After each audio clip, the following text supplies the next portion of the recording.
അനാമിക മോളെ, ഇനി വേറെ മാർഗമൊന്നുമില്ല. കടക്കാര് വീട് അന്വേഷിച്ച് വരാൻ തുടങ്ങി. നീ നയനയുടെ മുറിയിന്ന് മുത്തശ്ശൻ കൊടുത്ത സ്വർണ്ണം എടുത്തിട്ട് വാ എന്നൊക്കെ വേണു ആവശ്യപ്പെടുന്നുണ്ട്. അയ്യോ അച്ഛാ, എനിക്ക് നല്ല പേടിയുണ്ട്. ആരെങ്കിലും കണ്ടാ പിന്നെ അത് മതി എന്ന് അനാമിക പറയുമ്പോ, മോളെ നിനക്ക് പേടിയാണെങ്കിൽ ഈ അമ്മയും അങ്ങോട്ട് വരാം. ആരും അറിയാതെ ഞാൻ എടുത്തോളാം സ്വർണ്ണമൊക്കെ എന്ന് പറയുന്നുണ്ട് രേവതി. അത് കേട്ട് അനാമിക, സ്വർണം നഷ്ടപ്പെട്ട അത് വലിയ പ്രശ്നമാവും അമ്മേ. നയന അവള് സ്വർണം കാണുന്നില്ലെന്ന് എല്ലാവരോടും പറഞ്ഞ് കേസാക്കില്ലേ എന്ന് ചോദിക്കുന്നുണ്ട്. അതിനൊരു മാർഗമുണ്ട് മോളെ. നിങ്ങൾ രണ്ടുപേരും സ്വർണമായി ഇങ്ങോട്ട് വരണം. അതേപോലുള്ള മുക്കുബണ്ടം ഉണ്ടാക്കി അവിടെ കൊണ്ടുവച്ചാൽ മതിയല്ലോ. ആർക്കൊരു സംശയം ഉണ്ടാവില്ല എന്ന് വേണു പറഞ്ഞു കൊടുത്തപ്പോ, അത് ശരിയാണ് മോളെ.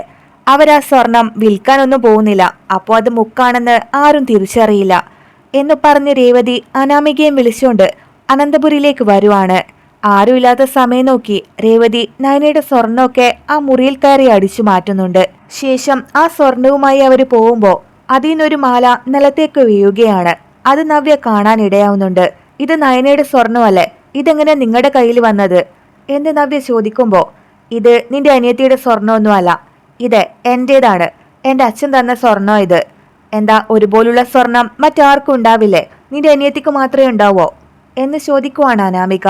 വായടക്കടി, നീ പറഞ്ഞിട്ടല്ലേ ഇവര് നയനയുടെ മുറിയിൽ കയറി മോഷ്ടിച്ചത്? നയനയോ ആദർശേട്ടനും ഇല്ലാത്ത സമയത്ത് നിന്റെ അമ്മ എന്തിനാ ആ മുറിയിൽ കയറിയത്? ഞാൻ മുത്തശ്ശനെ ഇക്കാര്യം അറിയിക്കും എന്നു പറഞ്ഞ് നവ്യ എല്ലാരെയും വിളിച്ചുകൊണ്ട് വരുന്നുണ്ട്. അത് കണ്ട് ഇനി എന്തു ചെയ്യുമെന്നറിയാതെ ആകെ ഭയന്ന് നിൽക്കുവാണ് അനാമിക.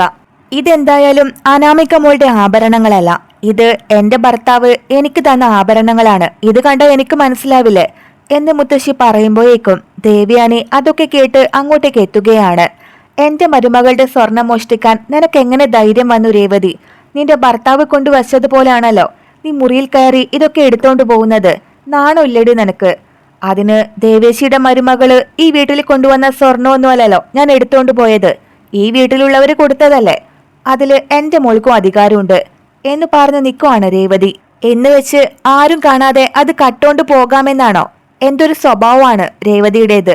അനാമികെ, നിനക്ക് സ്വർണത്തിന് ഇത്ര ആർത്തി ഉണ്ടായിരുന്നെങ്കിൽ അത് മുത്തശ്ശിന്റെ അടുത്ത് പറഞ്ഞാ പോരെ? അല്ലെങ്കിൽ ജാനകിയുടെ അടുത്ത് സൂചിപ്പിക്കണമായിരുന്നു. ജാനകി അവളുടെ മൊത്തം സ്വർണവും നിനക്ക് തന്നെ തരുവായിരുന്നില്ലേ? അത് ചെയ്യാതെ അതിനു പകരം നയനയുടെ സ്വർണം എടുത്തോണ്ട് പോകുന്നു. എന്റെ മരുമകളുടെ മുറിയില് നിനക്ക് എങ്ങനെ തോന്നിയടി കയറാൻ എന്നു പറഞ്ഞ് ദേവയാനി ദേഷ്യപ്പെടുന്നുണ്ട്. ആ സമയത്ത് രേവതിക്ക് വേണുവിന്റെ കോൾ വരികയാണ്. അവരാ കോൾ കട്ട് ചെയ്യാൻ നോക്കുമ്പോ ദേവയാനി അതിന് സമ്മതിക്കാതെ ആ ഫോൺ പിടിച്ചു വാങ്ങി കോൾ അറ്റൻഡ് ചെയ്യുന്നുണ്ട്. ശേഷം സ്പീക്കറിലിട്ട് മുത്തശ്ശനും ബാക്കിയുള്ളവർക്കൊക്കെ അവരുടെ സൗണ്ട് കേൾപ്പിച്ചു കൊടുക്കുവാണ്. എന്തായി രേവതി, നയനയുടെ സ്വർണ്ണമൊക്കെ നിന്റെ കയ്യിലേക്ക് എത്തിയോ? എത്രയും പെട്ടെന്ന് അത് ഇവിടേക്ക് എത്തിക്കണം. അത് വിറ്റിട്ട് വേണം എന്റെ കടങ്ങളൊക്കെ കൊടുത്തു തീർക്കാൻ. 65 ലക്ഷം എന്തായാലും കിട്ടില്ലേ? നമുക്ക് അതേ ഡിസൈനിലുള്ള മുക്കുബണ്ടം പണിയിച്ച് അവിടെ കൊണ്ടുവയ്ക്കാം. ദേവയാനിയുടെ മരുമകള് അതൊക്കെ ഇട്ടാ മതി. അനാമിക മോളോട് ടെൻഷൻ ആവണ്ടെന്ന് പറഞ്ഞേക്ക്. നീ എന്താ ഒന്നും മിണ്ടാത്തെ എന്ന് വേണു ചോദിക്കുമ്പോ ദേവയാനി അയാളുടെ കോൾ കട്ട് ചെയ്യുന്നുണ്ട്. എല്ലാരും കേട്ടല്ലോ, ഇതിന്റെ പിന്നിലെ കൈയൊക്കെ വേണുവിൻ്റെതാണ്. നയനയുടെ സ്വർണം വിറ്റിട്ട് അയാളുടെ കുടുംബത്തിന്റെ കടം തീർക്കണം. അതായിരുന്നു ഇവൾമാരുടെയൊക്കെ ഉദ്ദേശം എന്ന് ദേവയാനി മുത്തശ്ശന് പറഞ്ഞു കൊടുക്കുകയാണ്. കാൽ കാശിന് ഗതിയില്ലാത്തവളാണ് അനാമികയും ഫാമിലിയും എന്ന് ഞാൻ എപ്പോഴും പറയാറില്ലേ? അത് ഈ വീട്ടിലുള്ളവർക്ക് ഇന്നെങ്കിലും മനസ്സിലായല്ലോ. നയനയുടെ സ്വർണം വിറ്റിട്ട് വേണം ഇവർക്കൊക്കെ ജീവിക്കാൻ എന്ന് പറയുകയാണ് നവ്യ. അത് ശരിയാണ്. അനാമികയ്ക്കും രേവതിക്കും എന്താ ഒന്നും പറയാനില്ലേ? എന്റെ മരുമകളുടെ സ്വർണം വിറ്റിട്ട് വേണോ രേവതിക്ക് ഭർത്താവിനെ സഹായിക്കാൻ? നിങ്ങളൊരു അമ്മയല്ലേ? മകളെ കെട്ടിച്ചു വിട്ട വീട്ടിലെ സ്വർണം ഏതെങ്കിലും അമ്മ അത് മോഷ്ടിക്കാനായി കയറുവോ? ഇത്രയും ആത്മാഭിമാനവും അന്തസ്സും ഇല്ലാത്തവരാണോ അനാമികയുടെ കുടുംബക്കാര്? എന്താ അനാമിക, നീ ഒന്നും മിണ്ടാത്തെ എന്ന് ചോദിക്കുന്നത് കേട്ട് ആകെ പകച്ചു നിൽക്കുവാണ് അനാമിക. ആ സമയം ആദർശും നയനയൊക്കെ പുറത്തുപോയി തിരിച്ചെത്തുകയാണ്. എന്താ അമ്മ ഇവിടെ പ്രശ്നം? ഇതെന്താ സ്വർണ്ണമൊക്കെ കയ്യില് എന്ന് ആദർശ് ചോദിക്കുന്നുണ്ട്. നിന്റെ അനിയന്റെ ഭാര്യയും അവളുടെ കുടുംബക്കാരും മൊത്തം കള്ളന്മാരാടാ. നമ്മുടെ തറവാടിന് ചീത്തപ്പേരുണ്ടാക്കാൻ വേണ്ടി കയറി വന്നവളാ ഈ അനാമിക. നയനമോളുടെ ആഭരണങ്ങള് അതുമായി കടന്നു പോവായിരുന്നു ഈ രേവതി. അത് നവ്യമോള് കൈയോടെ പിടികൂടി എന്നൊക്കെ ദേവയാനി അവർക്ക് പറഞ്ഞു കൊടുക്കുന്നുണ്ട്. നവ്യയെക്കുറിച്ചൊന്നും വല്യമ്മ കൂടുതൽ പറയണ്ട. ഞങ്ങളെക്കാൾ വലിയ കള്ളി ഈ വീട്ടിൽ അവള് തന്നെയാണ്. ഇപ്പൊ എല്ലാവരുടെ മുന്നിലും നല്ലവളായി അഭിനയിക്കുന്നതാ എന്ന് പറഞ്ഞ് അനാമിക ദേഷ്യപ്പെടുന്നുണ്ട്. എന്റെ ചേച്ചിയെ പറ്റി ഇല്ലാത്തത് നീ മിണ്ടരുത്. അതിനുള്ള ഒരു യോഗ്യതയും അനാമികയ്ക്കില്ല. സ്വന്തം അമ്മയെ ഭർത്താവിന്റെ വീട്ടിലേക്ക് മോഷ്ടിക്കാനായി പറഞ്ഞു വിട്ടവളല്ലേടി നീ. എന്തായാലും അത്തരം ദുസ്വഭാവമൊന്നും എന്റെ ചേച്ചിക്കില്ല എന്ന് പറയുന്നുണ്ട് നയന. എന്റെ അമ്മ മോഷ്ടിച്ചിട്ടുണ്ടെങ്കിലേ അത് ഈ വീട്ടിലെ ആഭരണങ്ങളാണ്, അല്ലാതെ നിന്നെ കെട്ടിച്ചു വിടുമ്പോ നിന്റെ അച്ഛൻ കൊടുത്തുവിട്ട സ്വർണ്ണമൊന്നും അല്ലല്ലോ. അതുകൊണ്ട് നീ എന്നെ ചോദ്യം ചെയ്യാൻ വരണ്ടടി എന്ന് പറഞ്ഞ അനാമിക നയനക്ക് നേരെ ചെല്ലുകയാണ്. അതെ, ഇവളുടെ സംസാരം കേട്ടാ തോന്നും ഇവളുടെ അച്ഛൻ അധ്വാനിച്ചുണ്ടാക്കിയ പണം കൊണ്ട് വാങ്ങിയ സ്വർണ്ണമാണ് ഞാൻ എടുത്തേന്ന്.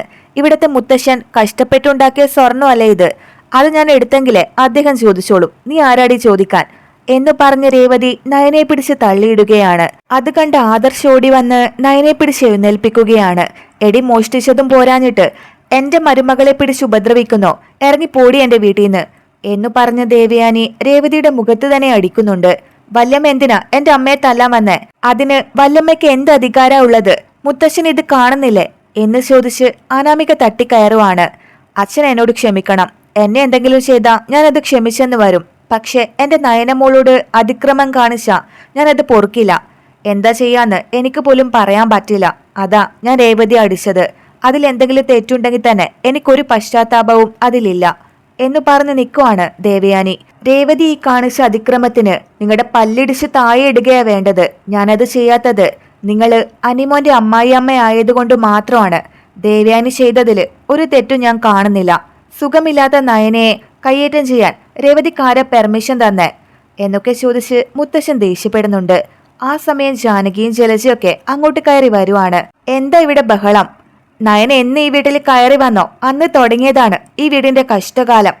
ഇവളെ ഇറങ്ങിപ്പോയതല്ലേ, എന്നിട്ട് വല്ല കാര്യം ഉണ്ടായിരുന്നോ ഏട്ടത്തിക്ക് ഇവളെ വിളിച്ചുകൊണ്ട് വീണ്ടും ഇങ്ങോട്ട് കയറി വരാൻ എന്ന് ചോദിച്ച് ജാനകി നയനയോട് ദേഷ്യപ്പെടുന്നുണ്ട്. നയനയല്ല, നിങ്ങളുടെ മരുമകള് തന്നെയാണ് എല്ലാ പ്രശ്നങ്ങളും ഉണ്ടാക്കി വെച്ചത്. എന്നിട്ട് നയനയുടെ മേൽ കെട്ടിവെക്കാൻ നോക്കണ്ട. ഇത്രയും നാള് എന്റെ അമ്മായിയമ്മയായിരുന്നു മോശന സ്വഭാവം കാണിച്ചത്. ഇപ്പോ അത് അനാമികയുടെ അമ്മ ഏറ്റെടുത്തിട്ടുണ്ട്. നിങ്ങൾക്കൊരു കമ്പനി ആയല്ലോ എന്ന് പറയുവാണ് നവ്യ. ഞാൻ ഈ കേൾക്കുന്നതൊക്കെ സത്യാണോടി? നിന്റെ അമ്മ നയനയുടെ റൂമിൽ കയറി മോഷ്ടിച്ചോ? എനിക്കിത് വിശ്വസിക്കാനാവുന്നില്ല. അതിനാണോടി ഇടയ്ക്കിടെ നിന്റെ അമ്മ കെട്ടിയൊരുങ്ങി ഇങ്ങോട്ട് വരുന്നത്? കഷ്ടം തന്നെ എന്ന് പറഞ്ഞ് ജാനകി അവരോട് ചൂടാവുന്നുണ്ട്. അതമ്മേ, എന്റെ അമ്മയ്ക്കൊരു തെറ്റുപറ്റി. മുത്തശ്ശൻ എന്റെ അമ്മയോട് ക്ഷമിക്കണം. ഇത് വലിയ ഇഷ്യൂ ആയി എടുക്കരുത് എന്ന് പറഞ്ഞ അനാമിക പൊട്ടിക്കരയുവാണ്. അത് കണ്ട് ആദർശ് വന്ന് ഇതിങ്ങനെ ക്ഷമിക്കാൻ പറ്റില്ല മുത്തശ്ശ, ഇത് കുറെയായി ഞാൻ ക്ഷമിക്കുന്നു. ഇതിന് തക്കതായ നടപടി മുത്തശ്ശൻ എടുത്തേ പറ്റൂ. അല്ലെങ്കിലേ ഇതിനി ഇവര് ആവർത്തിക്കും. ഞാനും നയനയും ഇല്ലാത്ത സമയത്താണ് ഇവര് ഞങ്ങളുടെ റൂമിൽ കയറിയത്. ഇനി ഇത് ആവർത്തിക്കാൻ വിടല്ലേ എന്നൊക്കെ പറയുന്നുണ്ട്. രേവതി അനാമികയും നയനമോളോട് പോയി മാപ്പ് ചോദിക്കട്ടെ. കരഞ്ഞു മാപ്പ് ചോദിച്ചാ മോൾ അത് പുറത്തു തരും. അങ്ങനെയാണെങ്കിൽ ഞാൻ രേവതിക്കും അനാമികയ്ക്കും എതിരെ ഒരു നടപടിയും എടുക്കില്ല എന്ന് മുത്തശ്ശൻ പറഞ്ഞത് കേട്ട് എല്ലാവരും അത് ശരിവയ്ക്കുകയാണ്. പക്ഷെ അനാമിക വന്ന് പറ്റില്ല, മരിക്കേണ്ടി വന്നാലും ശരി ഞാൻ ഇവളുടെ മുന്നിൽ പോയി ക്ഷമ പറയില്ല മുത്തശ്ശ. അതിനു മാത്രമുള്ള തെറ്റൊന്നും ഞാനും എന്റെ അമ്മയെ ഇവിടെ ചെയ്തിട്ടില്ല എന്ന് മറുപടി കൊടുക്കുവാണ്. അതെ, അനാമിക മോള് പറഞ്ഞതാ ശരി. ഇവിടുത്തെ മൂർത്തി സാറിനോടും അദ്ദേഹത്തിന്റെ ഭാര്യയോടും ഞങ്ങൾ മാപ്പ് പറയാം. എന്നാലും നയനാന്ന് പറയുന്നവളുടെ മുന്നിൽ തോറ്റുകൊടുക്കാൻ ഞാനും എന്റെ അനാമിക മോള് ഒരുക്കുമല്ല എന്ന് പറയുവാണ് രേവതി. എന്നാ രേവതി ഇപ്പൊ ഈ വീട്ടിൽ നിന്ന് ഇറങ്ങണം. ഇനി അനാമിക മോളെന്നും പറഞ്ഞ് ഇങ്ങോട്ട് കയറി വരണ്ട. അവളെ ഫോൺ ചെയ്യാനോ അവളെ കാണാനോ ശ്രമിച്ച തക്കതായ ശിക്ഷ ഞാനായിരിക്കും വിധിക്കാൻ പോകുന്നത്. തിരിച്ച് അനാമികയും അവളുടെ വീട്ടിലേക്ക് പോവാനോ അവരെ ഫോൺ ചെയ്യാനോ പാടില്ല. എന്താ മുത്തശ്ശ, ഞാൻ പറഞ്ഞതിൽ എന്തെങ്കിലും തെറ്റുണ്ടോ എന്ന് ദേവയാനി ചോദിക്കുന്നുണ്ട്. നീ പറഞ്ഞതാ ദേവയാനി ശരി, അതുപോലെ തന്നെ ചെയ്യാം. രേവതി ഇവിടെ നിന്ന് ഇറങ്ങാൻ നോക്ക്. അനാമിക മോള് പറഞ്ഞതൊക്കെ കേട്ടില്ലേ? ദേവയാനി എടുത്തത് ശരിയായ നടപടിയാണ്. നീ ഇനി അച്ഛനും അമ്മയും കാണാൻ പോവണ്ട, ഞാൻ പറയുന്നത് വരെ. ഇനി അവരെ ഫോൺ ചെയ്യാനും നിൽക്കണ്ട എന്ന് മുത്തശ്ശൻ പറഞ്ഞത് കേട്ട് അനാമികയും രേവതിയും ആകെ ഞെട്ടി നിൽക്കുവാണ്.